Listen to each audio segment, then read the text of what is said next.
Hello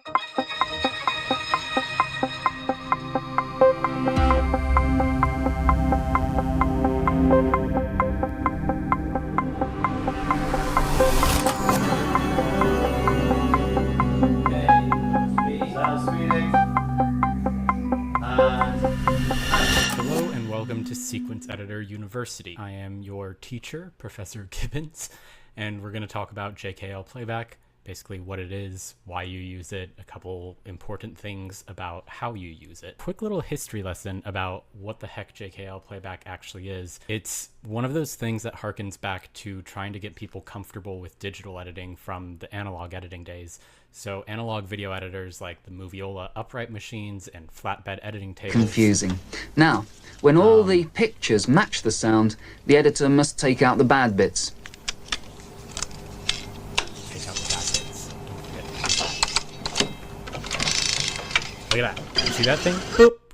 That right there is a shuttle wheel. And so basically, like, flatbed editing tables had this, you know, they were mechanical, and so you could very easily vary the speed of the wheels that were moving the film along.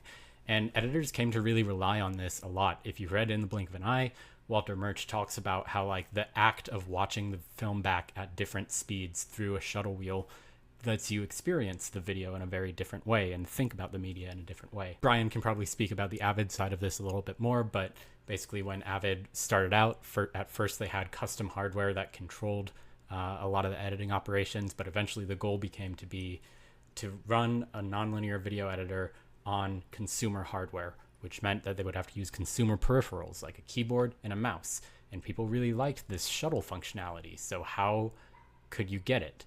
And they came up with JKL Playback. So that's a little history lesson, but the gist of it is basically that L moves forward, J moves backwards, and if you hit increments of these, then you can do it at different speeds. So this works in the timeline as you would expect with normal playback.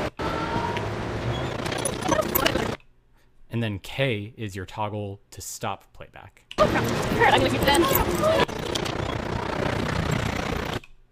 So where this becomes really useful is, like, when you're watching video, a lot of the times you'll, like, see a moment and you have to kind of rock back and forth to find it. So you can kind of do that here.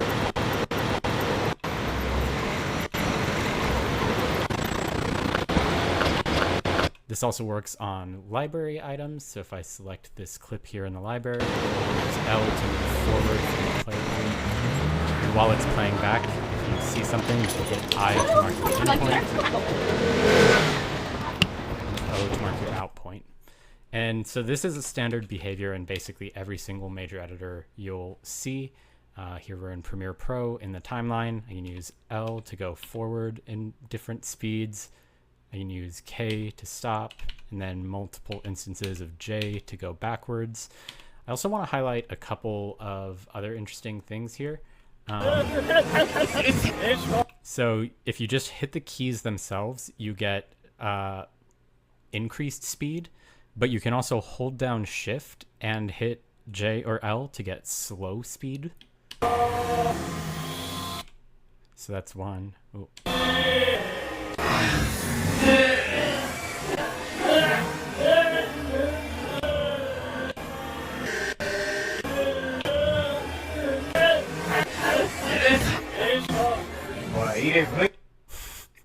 It's kind of creepy. And then you can also hold K, so basically hold the playback toggle, and then tap L or J to do single frames. Yes, this is a duplicate trigger to what the left and right arrow keys do, but some people just really like keeping their three fingers on JK. Video. As a general rule, I'm usually shooting video. And then, of course, from here you hit like the comma or plus or period to add it to the timeline. So yeah, I hope that helps clear up a little bit about JKL Playback.